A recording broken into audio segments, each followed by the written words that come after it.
말씀 시편 42편에서 보겠습니다. 시편 42편입니다. 시편 42편 1절에서 4절까지. 시편 42편 1절에서 4절까지. 우리 다 같이 한 목소리로 읽습니다. 하나님이여, 사슴이 시냇물을 찾기에 갈급함같이 내 영혼이 주를 찾기에 갈급하나이다.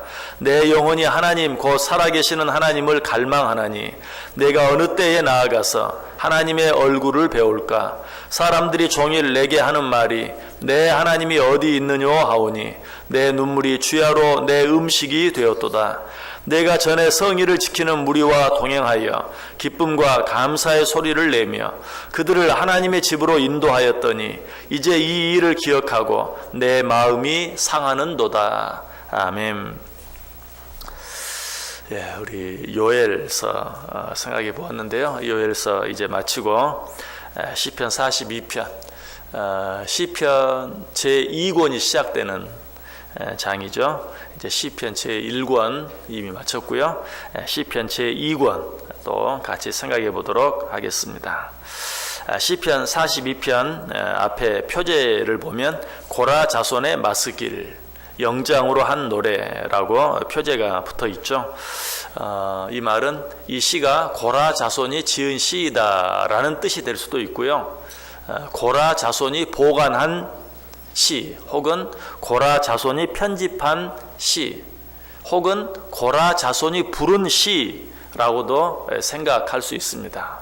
그래서 학자들 간에는 이 시가 고라 자손이 지은 시는 아니고 다윗이 지은 시인데 고라 자손들이 보관했다 혹은 편집했다 혹은 그들이 이 시로 하나님을 찬양했다 라고 그렇게 말하기도 합니다.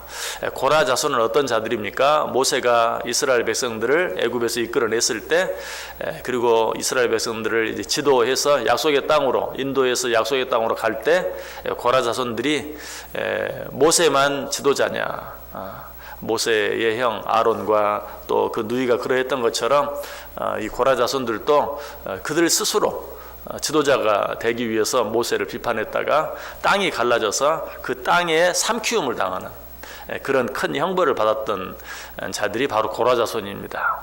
그런데 이때 죽지 않고 살아남은 자들이 있었어요. 그들이 후에 이제 예루살렘 성전에서 주님을 찬양하는 그런 일을 맡았는데 바로 그들이 이 다윗이 지은 시로 하나님을 찬송했다라고 생각하는 것입니다. 자, 이 시가 누가 지은 시인가 하는 것보다도 이 시의 내용이 어떤 시 내용인가 하는 것이 더 중요하겠죠. 자, 여러분 읽은 이 내용이 어떤 내용 같습니까? 이 내용은 마땅히 예루살렘 성전에서 하나님께 예배해야 하는데 어떤 이유에서인지 하나님을 예배하지 못하고 그곳에 예배하지 못하고 이리저리 떠도는 그러한 때에 그들이 당한 고난에 대해서 기록한 시입니다. 그러니까 이 시가 다윗이 지은 시라면 아마도 다윗이 사울을 피해서 도망 다닐 때 예루살렘에서 예배하지 못하고 그 전에서 예배하는 것을 사모하며 지은 시일 것입니다. 또 고라 자손이 지은 시라면 고라 자손이 후에 다윗을 따릅니다. 다윗의 아들 압살롬이 다윗을 반역했을 때 우리가 하나님을 찬송하는 자로서 우리가 하나님의 전에서 하나님을 찬송하는 자들인데 어떻게 아버지의 자리를 빼앗기 위해서 아버지를 죽이려고 하는 자를 우리가 추종할 수 있느냐. 그때 많은 사람들이 압살롬을 쫓았죠. 그러나 고라 자손들은 우리는 그런 자를 쫓을 수 없다. 우리는 다윗을 쫓겠다. 그래서 다윗을 쫓았죠. 그렇다면 다윗이 사울을 피해 도망 다닐 때 고라 자손도 함께 다윗과 함께 하면서 예루살렘 성전에서 예배하지 못하고 우리가 예루살렘 성전에서 마땅히 하나님을 찬송해야 하는데 우리가 그곳에서 찬송하지 못하는구나 하면서 지은 시일 것입니다. 자, 이 시가 다윗이 지은 시이든지 고라 자손이 지은 시이든지 그들이 지금 어디에 있다고 이야기합니까? 오늘 우리 본문은 아니지만 6절에 보시면 내 하나님이여 내 영혼이 내 속에서 낙심이 되므로 내가 요단 땅과 헤르몬과 미살산에서 주를 기억하나이다. 그들이 마땅히 예루살렘에서 하나님께 예배해야 하는데 그렇게 하지 못하고 어디에서요? 요단 땅, 헤르몬, 미살산 여기저기를 방황하며 떠돌고 있는 것을 보게 돼요. 이때 이들의 심정이 어떠했습니까? 오늘 보면 1절 2절에 잘 나타나 있어요. 하나님이여 사슴이 시냇물을 찾기에 갈급함 같이 내 영혼이 주를 찾기에 갈급하니이다. 내 영혼이 하나님 곧 살아계신 하나님을 갈망하나니 내가 어느 때에 나아가서 하나님의 얼굴을 배울까. 자, 지금 시인은 하나님의 전에 나아가 하나님께 예배하기를 너무나 갈망하고 있어요. 여기서 이 갈망한다 하는 말은 단순히 간절히 바란다 하는 그런 정도를 지나서 성경 다른 곳에 있는 표현을 빌린다면 숨을 헐떡거릴 정도로 숨을 제대로 쉬지 못할 정도로 간절히 바라고 원하는 그런 것을 이야기합니다. 그 시편 119편 131절에 나와 있죠. 내가 주의 계명들을 사모함으로 내가 입을 열고 헐떡였나이다. 하나님의 말씀을 얼마나 사모했던지 입을 열고 헐떡였다. 바로 그런 마음, 그런 심정, 그런 태도로 주의 전에서 예배하기를 사모하고 있는 그런 모습인 것을 보게 돼요. 이런 간절한 표현은 성경에 자주 나옵니다. 시편 63편 1절에도 하나님이여 주는 나의 하나님이시라 내가 간절히 주를 찾되 물이 없어 마르고 황폐한 땅에서 내 영혼이 주를 갈망하며 내 육체가 주를 앙모하나이다.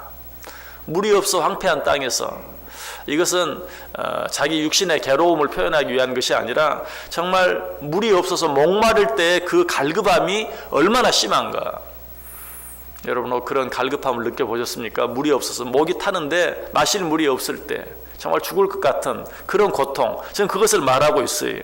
물이 없어 황폐한 땅에서 정말 간절히 물을 바라는 것처럼 내가 하나님의 전에서 하나님께 예배하기를 갈망한다, 소원한다. 여기서는 어떤 표현을 썼죠? 앙모한다 라고 그렇게 표현하고 있죠. 시편 84편 10절에서도 주의 궁정에서의 한 날이 다른 곳에서의 첫날보다 나은즉 악인의 장막에 사는 것보다 내 하나님의 성전 문지기로 있는 것이 좋사오니. 이것도 마찬가지입니다. 하나님의 전에서 예배하는 것이 얼마나 귀하고 아름다운가. 악인의 날에서 온갖 것들을 누리면서 첫날을 사는 것보다 성전 문지기로 하루 사는 것이 더 낫습니다 라고 찬양하고 또 고백하고 있는 것을 보아요. 시편 137편 5절 6절에도 예루살렘아 내가 너를 잊을진대 내 오른손이 그의 재주를 잊을지로다. 내가 예루살렘을 기억하지 아니하거나 내가 가장 즐거워하는 것보다 더 즐거워하지 아니할진대 내 혀가 내 입 천장에 붙을 것이니라. 여기 보면 정말 하나님의 전을 사모하는 마음을 정말 아름답게 표현하고 있어요. 예루살렘에 내가 너를 잊을진데 내 오른손의 재주를 잊을지로다. 이 말을 쉽게 이야기하면 내가 예루살렘을 잊는다면, 내가 예루살렘을 사모하지 않는다면 그것은 내가 오른손으로 밥을 먹는 것을 잊어버리는 것과 같다. 여러분 혹시 밥을 먹다가 내가 오른손으로 밥을 먹었던가 왼손으로 밥을 먹었던가, 어떻게 밥을 먹어, 내가 수저를 어떻게 들었지, 밥을 먹을 때 내가 어떻게 했지, 여러분 그렇게 잊어버리시는 분 계십니까? 아마 치매에 걸리는 환자라 할지라도 그건 안 잊어버릴 거예요. 그냥 무의식 중으로 다 수저를 갖고 밥을 먹는 거죠. 그런데 여기서 그렇게 표현하고 내가 예루살렘을 잊는다는 것은 내 오른손에 재주를 잊는 것과 같다 라고 말하고 있어. 무슨 말이? 내가 절대 예루살렘을 잊을 수 없다 하는 그런 말이죠. 또 그 다음 절에서 뭐라고 말했어요?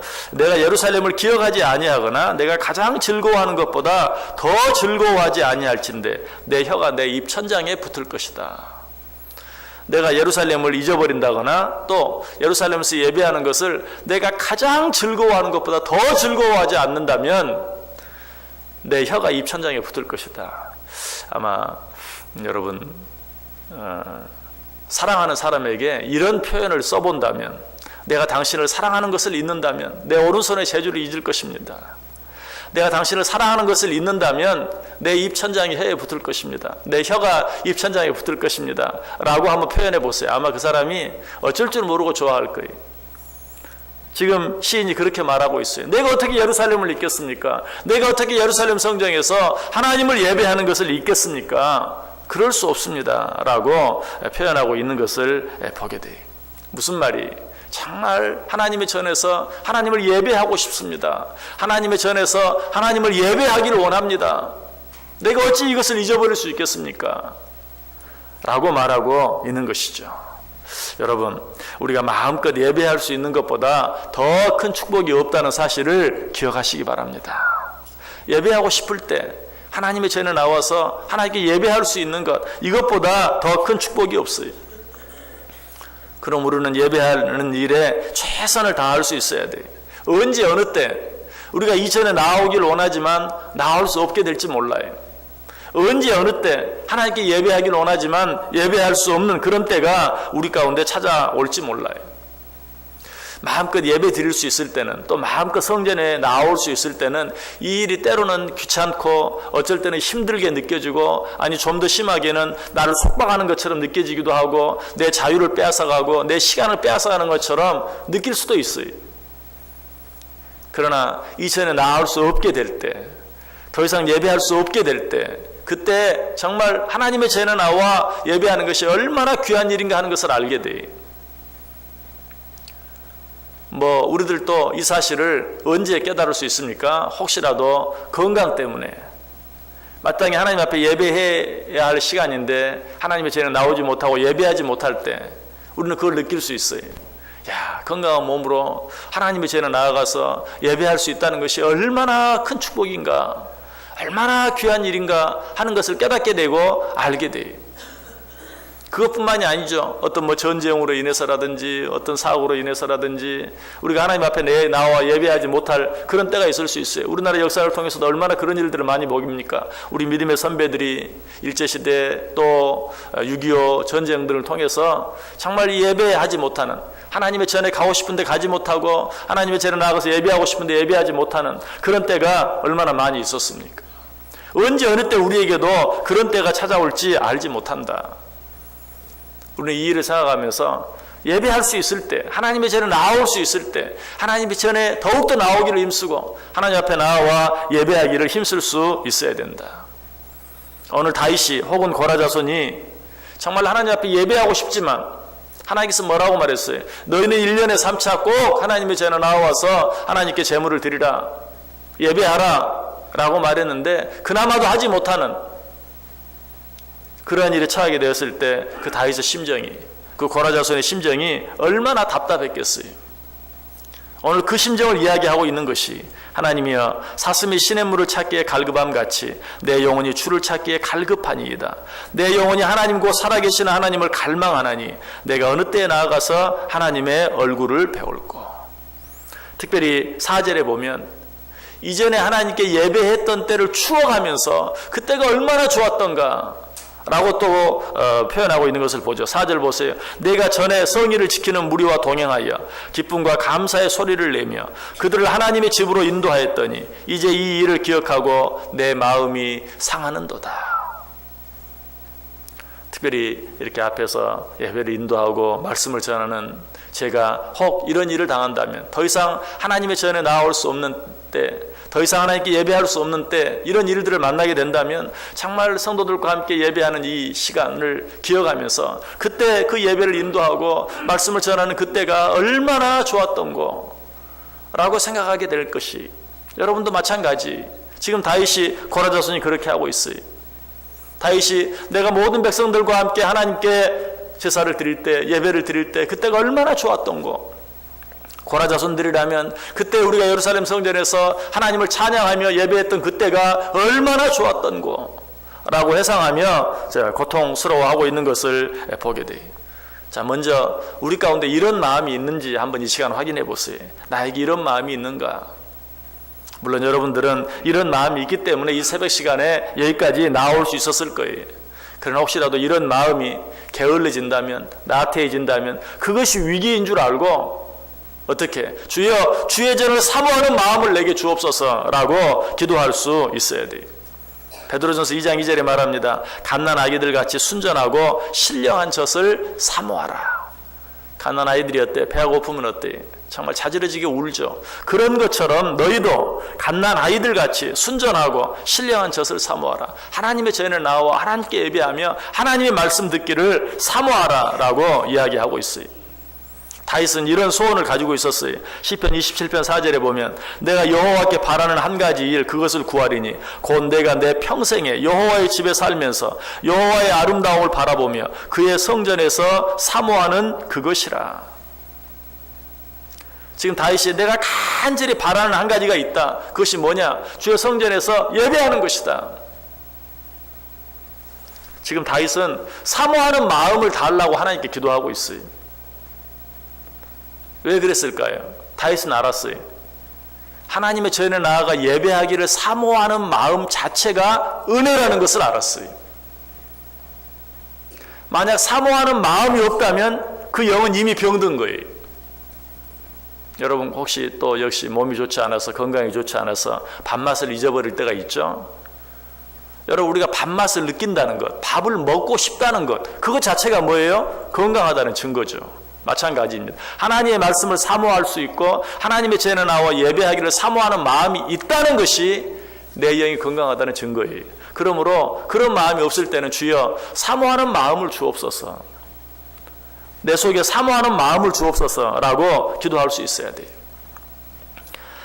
시편 107편 9절에 하나님께서 우리에게 뭐라고 약속하십니까? 저가 사모하는 영혼을 만족해 하시며 줄인 영혼에게 좋은 것으로 채워 주심이로다.